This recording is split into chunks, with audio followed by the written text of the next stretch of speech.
হঠাৎ করে পাহাড়ের দিক থেকে একটা বিকট শব্দ হয়, যেন হাজারটা কামান একসাথে গর্জে উঠল।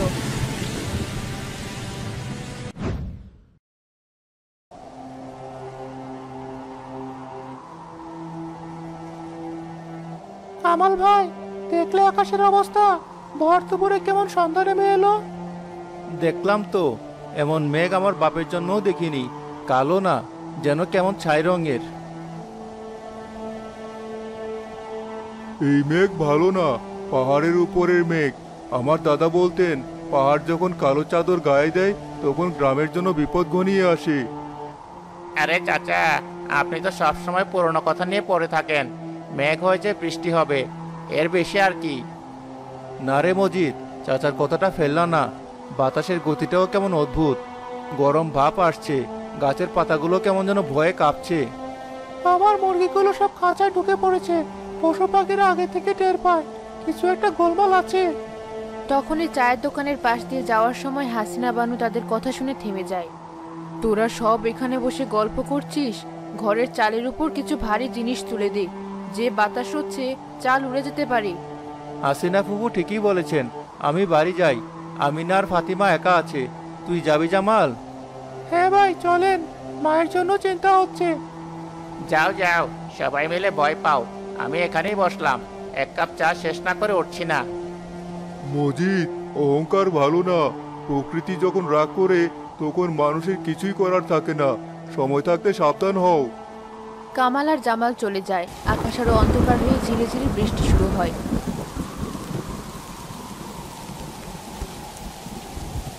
আমিনা, ভেতরে এসো, আর বাইরে থাকতে হবে না। এই তো, লাকড়িগুলো তুলে রাখি, ভিজে গেলে রান্না করব কি দিয়ে? যা আছে থাক, আগে ঘরের দরজা জানালা সব ভালো করে বন্ধ করো। ফাতিমা কই? ও তো ভয় ঘরে বসে আছে। মেঘের ডাক শুনলে বড্ড ভয় পায় মেয়েটা। বাবা, বাইরে অনেক বড় রাক্ষস ডাকছে। না মা, ওটা রাক্ষস না। মেঘেরা একজন আরেকজনের সাথে কথা বলছে, তুমি ভয় পেও না, বাবা আছে তো। কামাল রফিক চাচার বলা কথাগুলো আমিনাকে সব খুলে বলে। তোমার কি মনে হয় রফিক চাচার কথাটা সত্যি হবে? জানি না আমিনা, কিন্তু মনটা ভালো লাগছে না। তুমি কিছু শুকনো খাবার আর পানি একটা কলসিতে ভরে রাখো তো, আর টর্চ লাইট মোমবাতি হাতের কাছে রাখো। আচ্ছা, তুমিও সাবধানে থেকো। হঠাৎ করে বৃষ্টির ফোঁটা বড় হতে শুরু করে, যেন আকাশ থেকে কেউ বালতি দিয়ে পানি ঢালছে। সাথে চলতে থাকে প্রচন্ড বাতাস। সর্বনাশ, এ তো সাধারণ বৃষ্টি না, এ তো ঢল। আমিনা, ফাতিমাকে নিয়ে ঘরের সবচেয়ে উঁচু জায়গাটায় যাও, কাঠের উপরে ওঠো। বাবা, আমাদের ঘরটা এমন করে কাঁপছে কেন? কিছু না মা, বাতাস তো তাই। তারা ঘরের ভেতরে গিয়ে দরজা লাগিয়ে দেয়। কিছুক্ষণ পার হতেই বাইরে থেকে জামালের কণ্ঠ পাওয়া যায়। কামাল ভাই, কামাল ভাই, ঘর থেকে বের হন। পাহাড় থেকে পানি নামছে, নদীর বাঁধ ভেঙে গেছে। কি বলছিস জামাল? হ্যাঁ ভাই, সর্বনাশ হয়ে গেছে। পুরো গ্রামের দিকে পানির স্রোত ধেয়ে আসছে। ঘর বাড়ি কিচ্ছু থাকবে না, টিলার উপরেই যেতে হবে। ওটাই এখন সবচেয়ে উঁচু জায়গা।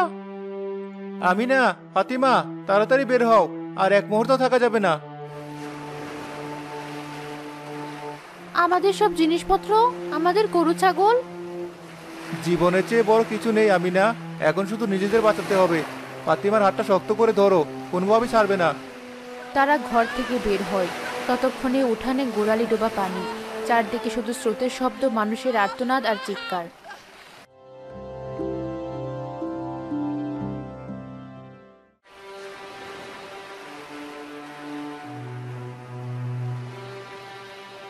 বাঁচাও, আমাকে বাঁচাও, আমার সব শেষ হয়ে গেল। মজিদ, ভয় না পেয়ে মাথা ঠান্ডা রাখো। ওই যে কামালরা যাচ্ছে, ওদের দিকে যাওয়ার চেষ্টা করো। একা থাকলে বাঁচতে পারবে না।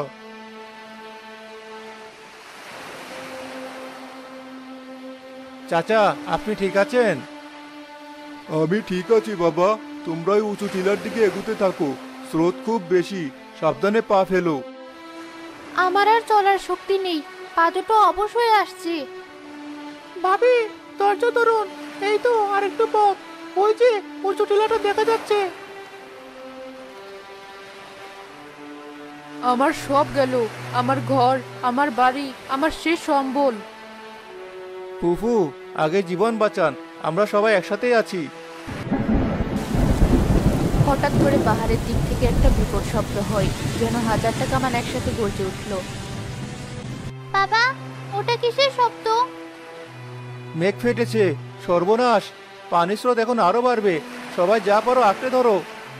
একটা বিশাল ঢেউ এসে সবাইকে ভাসিয়ে নিয়ে যাওয়ার চেষ্টা করে। কামাল প্রাণপণে একটা বড় গাছের গুড়ি আঁকড়ে ধরে থাকে। আমিনা, ফাতিমা, তোমরা কোথায়? কাছাকাছি কোনো জায়গা থেকে তাদের কণ্ঠ ভেসে আসে। আমরা এখানেই, তোমার পাশেই। জামাল ভাই কোথায়? আমি আছি ভাবি, চিন্তা করবেন না, মজিদ ভাইও আমার সাথেই আছে। আমার দম বন্ধ হয়ে আসছে, আমি আর পারবো না। চুপ করো তো, মরার কথা মুখে আনবে না, বাঁচতে হবে। স্রোতের সাথে লড়াই করো না, গা ভাসিয়ে দাও, শুধু কোনো কিছু একটা ধরে রাখো, শক্তি বাঁচিয়ে রাখো। সবাই অনেক সময় ধরে পানির সাথে যুদ্ধ করতে থাকে। চারদিকে শুধু অন্ধকার, পানির গর্জন আর মানুষের ক্ষীণ হয়ে আসা কান্নার শব্দ। কেউ তার প্রতিবেশীকে হারিয়ে ফেলছে, কেউ তার পরিবারকে।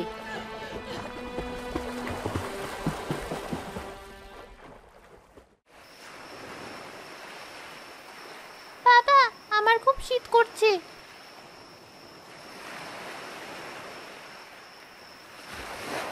এই নাও মা, একটু গরম লাগবে, চোখ বন্ধ করে থাকো, সব ঠিক হয়ে যাবে। কিভাবে সব ঠিক হবে? আমাদের তো কিছুই রইলো না। আমরা বেঁচে আছি, এটাই সবচেয়ে বড় কথা আমিনা। আমরা বেঁচে থাকলে আবার সব করতে পারবো, শুধু ভরসা হারিও না।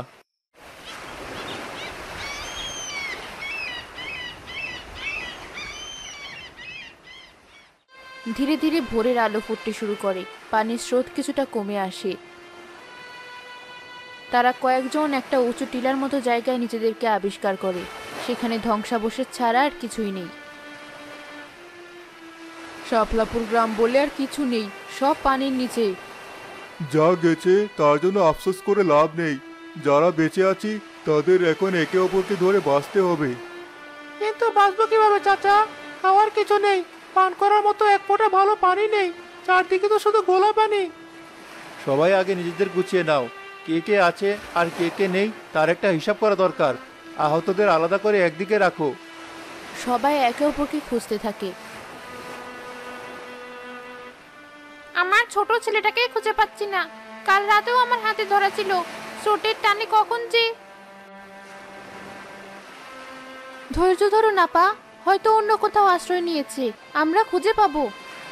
আর খুঁজে পাবে, সব বেসে গেছে। আমরা কয়েকদিন পর না খেতে পেয়ে এখানেই মরে পড়ে থাকবো। আরেকবার যদি মরার কথা মুখে এনেছিস তাহলে আমি তোকে এই পানিতে ফেলে দেব। এখানে ছোট ছোট বাচ্চারা আছে, মহিলারা আছে, ওদের সামনে এসব কথা বলে ভয় দেখাবি না। কামাল ভাই, ছাড়েন ওকে, ও ভয়ে পাগল হয়ে গেছে। কামাল, শান্ত হও, মজিদও যা বলছে সেটা একেবারে মিথ্যা না। আমাদের খাবার আর পানির ব্যবস্থা করতে হবে। কিন্তু কিভাবে? দেখো, বৃষ্টির পানি কিছু জায়গায় জমে আছে, অনেক জায়গায় ভাঙা চৌবাচ্চার ভেতরে হয়তো কিছু পরিষ্কার পানি পাওয়া যেতে পারে। আর খাবারের জন্য আমাদের ভাগ্যের উপর ভরসা করতে হবে, হয়তো কোনো সাহায্য এসে পৌঁছাবে। সাহায্যের আশায় বসে থাকলে চলবে না। আমি আর কামাল ভাই কয়েকটা ভাসমান গাছের গুঁড়ি একসাথে বেঁধে একটা ভেলা বানানোর চেষ্টা করি, হয়তো কাছাকাছি কোনো গ্রাম বা উঁচু জায়গায় যেতে পারবো। হ্যাঁ, এটাই ঠিক হবে, বসে থাকলে মৃত্যু নিশ্চিত। কিন্তু এই পানির মধ্যে তোমরা যাবে কিভাবে যদি ডুবে যাও? আমাদের যেতেই হবে আমিনা, শুধু আমাদের জন্য না, এখানে যারা আছে সবার জন্য। ফাতিমার মুখের দিকে তাকাও, ওকে কি আমরা না খেয়ে মারতে পারি? বাবা, আমার খুব খিদে পেয়েছে। ফাতিমার কথায় সবার মন ভারাক্রান্ত হয়ে ওঠে। কামাল মেয়ের মাথায় হাত বুলিয়ে দেয়। মা, আমি তোমার জন্য খাবার আনতে যাচ্ছি, তুমি মায়ের কাছে লক্ষ্মী মেয়ের মতো থাকবে, কেমন? আমার কাছে দুটো শুকনো রুটি ছিল, পরশু রাতের বানানো, ভিজে একেবারে নরম হয়ে গেছে। বাচ্চারা আগে খাক। হাসিনা বানু তার কাপড়ের পুটলি থেকে ভেজা রুটি বের করে দেয়। আমিনা সেই রুটি ছোট ছোট টুকরো করে ফাতিমা আর অন্য বাচ্চাদের মুখে তুলে দেয়। দেখো, এটাই হলো মনুষ্যত্ব। যতক্ষণ আমাদের মধ্যে এই ভাগ করে খাওয়ার মানসিকতা থাকবে ততক্ষণ কোনো বিপদে আমাদের হারাতে পারবে না। মজিদ লজ্জিত হয়ে মাথা নিচু করে। আমাকে মাফ করে দিও কামাল ভাই, আমি ভয়ে। ঠিক আছে, ভয় সবাই পায়, কিন্তু ভয়কে জয় করে আমাদের বাঁচতে হবে। এখন আর কথা না, সবাই কাজে লেগে পড়ো। মেয়েরা, বাচ্চাদের আর আহতদের দেখো। আমরা পুরুষরা ভেলা বানানোর কাজ শুরু করব। সবাই মিলে কাজে লেগে পড়ে। কেউ গাছের ডাল জোগাড় করে, কেউ শাড়ির আঁচল ছিঁড়ে দড়ি বানায়। কয়েকটা বড় গাছের গুড়ি আর বাঁশ দিয়ে দুর্বল এক ভেলা তৈরি করেছে কামাল, জামাল এবং আরো দুজন যুবক। দুপুর হতেই ভেলা তৈরির কাজ শেষ হয়। সাবধানে থেকো, খুব বেশি দূরে যাওয়ার দরকার নেই। বিপদ দেখলে ফিরে এসো। চিন্তা করো না, আমরা শুধু দেখতে যাচ্ছি কাছাকাছি কোনো উঁচু জায়গা বা কোনো সাহায্যকারী দলের দেখা পাওয়া যায় কিনা। জামাল সাথে আছে, ভয় নেই। ভাবি, আপনি একটুও চিন্তা করবেন না, আমরা একে অপরকে দেখে রাখবো। আপনারা টিলার উপর থেকে নজর রাখবেন। শোনো বাবা, স্রোতের বিপরীতে যাওয়ার চেষ্টা করো না। স্রোত যেদিকে যায় সেদিকে যেও। শক্তি ক্ষয় করো না, আর সৃষ্টিকর্তার উপর ভরসা রাখো। কামাল ভাই, আমিও তোমাদের সাথে যাব। আমার ভুলের প্রায়শ্চিত্ত করতে চাই। না মজিদ, তোমাকে এখানে থাকতে হবে। আমাদের অনুপস্থিতিতে সবাইকে দেখার দায়িত্ব তোমার আর রফিক চাচার। তুমি এখন আর ভীতু নও। বাবা, আমার জন্য বিস্কুট নিয়ে আসবে? হ্যাঁ মা, অনেক বিস্কুট নিয়ে আসবো, তোমার জন্য, সবার জন্য। কামাল আর তার সঙ্গীরা ভেলায় চেপে বসে। বাঁশের লক দিয়ে পানি ঠেলে তারা অনিশ্চিত যাত্রায় রওনা হয়। টিলার উপর থাকা মানুষগুলো ভেলাটার দৃষ্টির আড়াল না হওয়া পর্যন্ত এক দৃষ্টে তাকিয়ে থাকে। ভাই, কোন দিকে যাব? চারদিকে তো শুধু পানি, কিছুই চেনা যাচ্ছে না। আমাদের গ্রামটা ছিল দুটো পাহাড়ের মাঝখানে। স্রোত উত্তর দিক থেকে এসেছে, আমাদের যেতে হবে দক্ষিণে। ওদিকেই বড় শহর, হয়তো কোনো সাহায্যকারী দল খুঁজে পাওয়া যাবে। কিন্তু দক্ষিণে যেতে হলে তো অনেক পথ। এই ভেলা অত দূর পর্যন্ত টিকবে তো?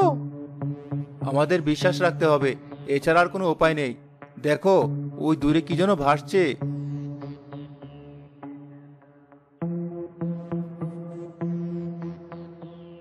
মনে হচ্ছে একটা নৌকার মতো উল্টে আছে। চলো ওদিকে যাই, হয়তো নৌকার ভিতরে কিছু পাওয়া যেতে পারে। তারা কাছে গিয়ে দেখে ওটা গ্রামেরই কারো মাছ ধরার ডিঙি নৌকা। সবাই মিলে অনেক চেষ্টার পর নৌকাটা সোজা করতে সক্ষম হয়।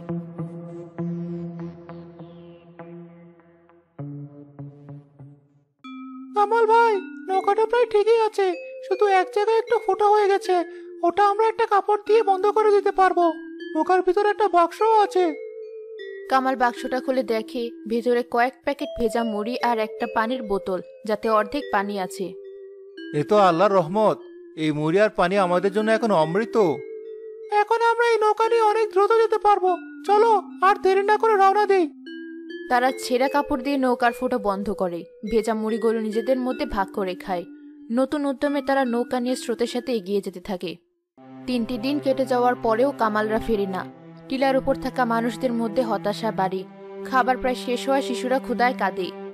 আর তো সহ্য হচ্ছে না, বাচ্চাগুলোর কান্না শুনলে বুক ফেটে যায়। তারা কি আর ফিরবে না? ওদের কিছু হয়ে গেল না তো? এমন অলক্ষণে কথা বলিস না মা, ওদের উপর ভরসা রাখ। ওরা নিশ্চয়ই কোনো ব্যবস্থা করে ফিরবে।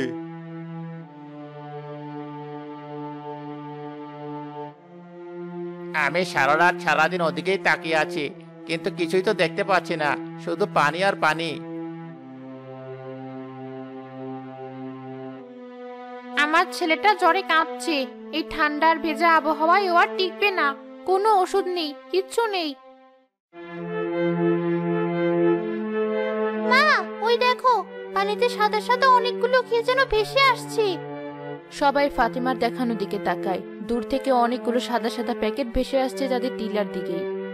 সাহায্য, সাহায্য এসেছে, আমাদের জন্য খাবার আসছে। ওই, তোরা খাবারগুলো তুলে নিয়ে আয়, সৃষ্টিকর্তা মুখ তুলে চেয়েছেন। কয়েকজন ছাত্রী গিয়ে প্যাকেটগুলো নিয়ে আসে।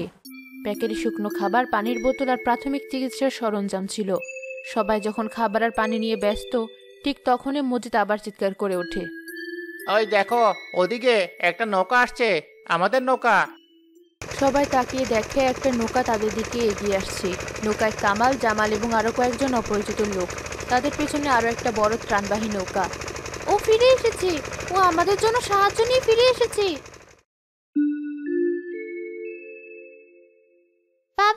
তুমি আমার জন্য বিস্কুট এনেছো? হ্যাঁ মা, আমি তোমার জন্য অনেক বিস্কুট অনেক খাবার নিয়ে এসেছি। আমরা পাশের চরের একটা আশ্রয় কেন্দ্রে পৌঁছাতে পেরেছিলাম। সেখান থেকে উদ্ধারকারী দলকে খবর দেই, তারা আমাদের সাথে এসেছে আমাদের সবাইকে নিয়ে যেতে। আমি জানতাম তোরা পারবি, তোরাই আমাদের গ্রামের আসল বীর। আমি বলেছিলাম না, বেঁচে থাকলে আবার সব গড়তে পারবো। হ্যাঁ, বলেছিলি। উদ্ধারকারী দলের সদস্যরা সবাইকে এক একে বড় নৌকায় তুলতে শুরু করে। সবাই নৌকায় উঠতে উঠতে শেষবারের মতো তাদের ডুবে যাওয়া শাপলাপুর গ্রামের দিকে তাকায়। আমাদের গ্রামটা আর নেই। গ্রাম নেই তো কি হয়েছে ফুফু, গ্রামের মানুষগুলো তো আছে। আমরা যেখানেই থাকি সবাই একসাথেই থাকবো, আবার নতুন শাপলাপুর গ্রামের মতো গ্রাম গড়ে তুলবো।